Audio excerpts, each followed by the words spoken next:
Japanese Tales. Mesmerized. One summer day, a young woman walked west along Kano Avenue in Kyoto.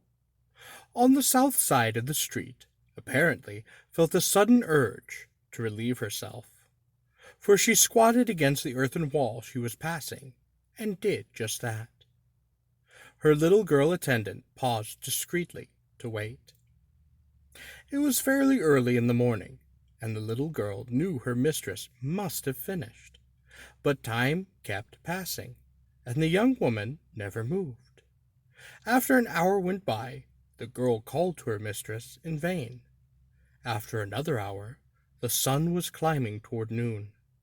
Nothing the poor little girl could say got any reply. Finally she sat and burst into tears. A man riding by with a large company of followers saw the little girl crying and sent someone to ask her what was the matter.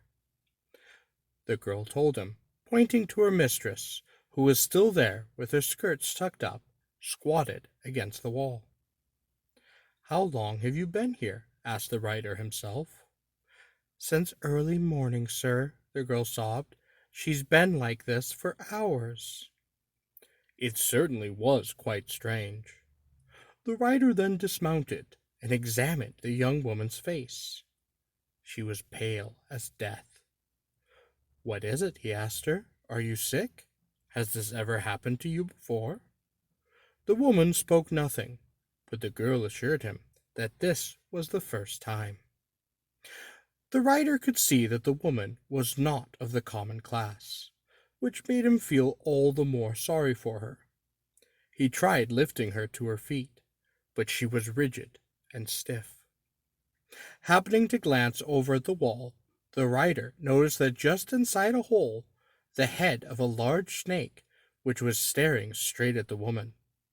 It must have seen her relieving herself, felt lust for her, and mesmerized her. That was why she was stuck unmoving. Having grasped this, the rider drew his sword and planted it before the hole with the cutting edge toward the snake. Then he and his men picked the woman up bodily and carried her away.